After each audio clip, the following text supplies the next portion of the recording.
is a critical step in the use of any gas-tight syringe, like the NanoFil, to prime it before use. This ensures that there are no micropockets of air along the shaft of your needle or syringe barrel that can cause irregularities in sample delivery. To prime your syringe, first get a dish of distilled water, or sterile distilled water if required by your regulatory authority. The dish should be at least 3 inches deep of distilled water. It's colored here to make it easier to see. Hold your fully assembled NanoFil and submerge the tip in the distilled water. Next, carefully plunge and inspect for bubbles. Slowly draw up fluid and carefully depress the plunger to the 0 microliter mark. Use force, but very carefully, toward the base of the syringe to ensure you knock out the bubbles, but without bending your plunger.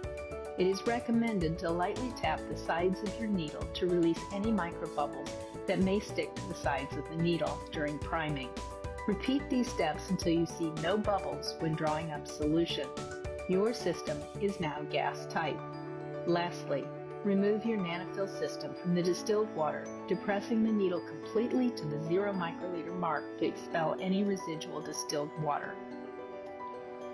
Optionally, you may withdraw roughly a half a microliter of air to create a pocket separating the plunger from your sample. This isn't required, but a practice that many follow to reduce any contact of viral vectors with your PTFE plunger base.